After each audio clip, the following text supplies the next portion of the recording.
Assalamualaikum warahmatullahi wabarakatuh. Alhamdulillah, kembali lagi bersama Bu Nafi dan Bu Irna, tentunya di Smart Edu Class. Kali ini kita akan melanjutkan pembelajaran sebelumnya pada tema 1, subtema 3, pembelajaran 5 dan 6. Sebelum memulai pembelajaran, marilah kita baca basmalah terlebih dahulu. Bismillahirrahmanirrahim. Sebelumnya, kita telah belajar mengenai daur hidup kupu-kupu. Masihkah ingat kalian? Daur hidup kupu-kupu dimulai dari kupu-kupu yang siap bertelur mencari tanaman yang cocok untuk meletakkan telurnya. Kemudian telur menetas mengeluarkan larva atau ulat. Larva berubah menjadi pupa atau kepompong. Kepompong akan menetas menjadi kupu-kupu. Kali ini kita akan menambah pembelajarannya, yaitu tentang daur hidup kata. Ini merupakan daur hidup kata. Kata termasuk hewan yang hidup di dua alam sehingga disebut dengan hewan amfibi. Metamorfosis atau daur hidup kata sangat unik, yaitu melalui beberapa tahapan seperti di gambar, antara lain telur, kecepong, berudu, katak muda, dan katak dewasa. Katak betina bertelur di dalam air. Telur katak terlihat bertumpuk di dalam air karena ada zat lendir sehingga seolah-olah berhubungan satu dengan lainnya. Setelah lebih kurang 10 hari, telur tersebut menetas menjadi kecepong yang bentuknya menyerupai ikan. Kecepong bernapas dengan insang, hidupnya di air. Selanjutnya, kecepong tersebut akan muncul kaki belakang dan disusul dengan kaki depan yang disebut berudu. Setelah beberapa hari, ekor berudu tersebut menyusut dan kemudian hilang. Akhirnya, jadilah katak muda yang siap pergi ke darat dan terus tumbuh menjadi katak dewasa. Nah, katak dewasa bernapas dengan paru-paru dan kulit. Selanjutnya, daur hidup nyamuk. Seperti inilah daur hidup nyamuk. Nyamuk memiliki daur hidup seperti hewan lainnya. Daur hidup nyamuk dimulai dari telur. Telur nyamuk berada di atas air. Ketika sudah menetas, telur menjadi jentik-jentik. Jentik-jentik berubah menjadi pupa. Setelah beberapa waktu, pupa berubah menjadi nyamuk. Tahapan perkembangan nyamuk berlangsung cepat dan terjadi pada media air. Beberapa nyamuk dapat menjadi penyebar penyakit yang mematikan. Contohnya, penyakit yang ditularkan nyamuk adalah demam berdarah. Tahukah kamu demam berdarah? Penyakit demam berdarah dapat mengakibatkan kematian.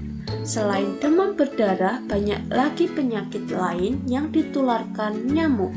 Salah satu penyebab berkembangnya nyamuk adalah banyaknya genangan air. Membersihkan lingkungan serta membuang benda-benda yang sudah tidak dipakai agar tidak dijadikan tempat perkembangbiakan nyamuk. Oleh karena itu, mari kita bersama-sama mengingatkan masyarakat agar menjaga lingkungan melalui poster. Selanjutnya, daur hidup lalat. Nah, kenapa di sini tertulis metamorfosis sempurna? Karena beberapa hewan yang sudah kita sebutkan merupakan metamorfosis sempurna pula, karena memiliki perbedaan yang sangat mencolok setiap tahapan pertumbuhannya.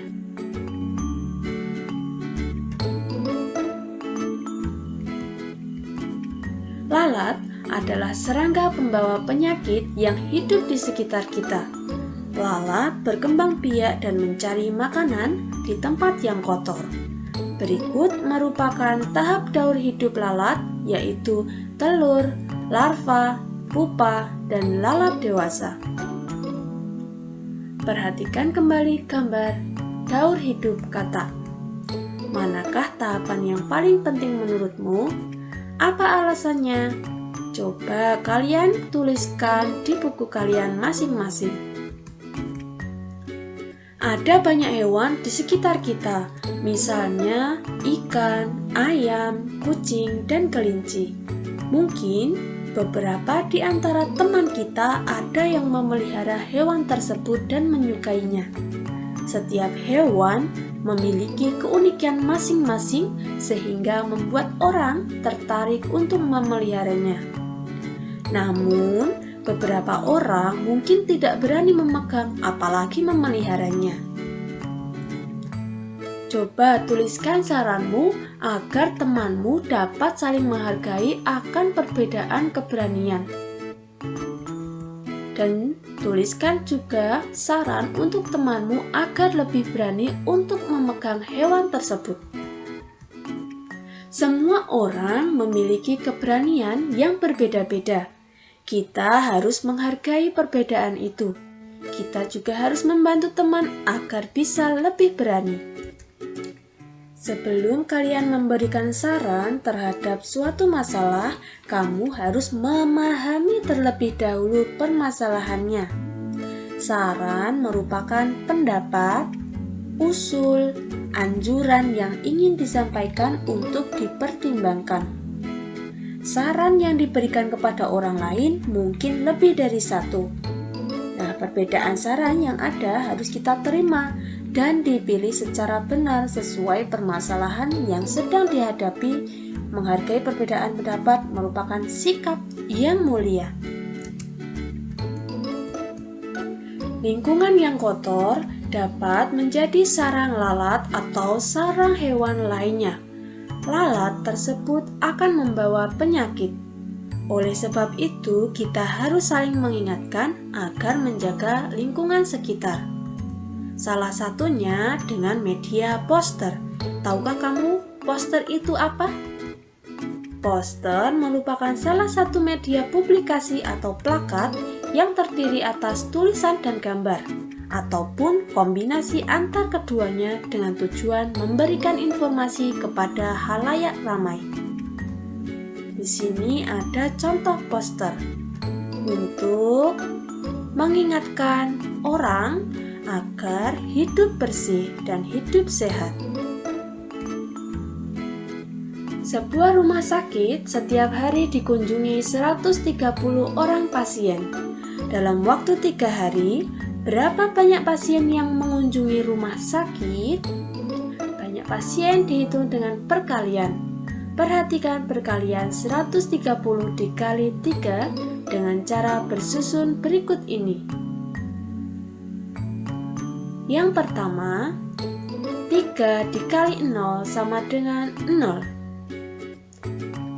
Berikutnya, 3 dikali 3 sama dengan 9. Terakhir, 3 dikali 1 sama dengan 3. Hasilnya 390. Yang perlu kalian ingat adalah nilai tempat suatu bilangan. Alhamdulillah, pembelajaran kali ini telah selesai. Semoga bermanfaat untuk kita semua. Munafi tutup. Wassalamualaikum warahmatullahi wabarakatuh.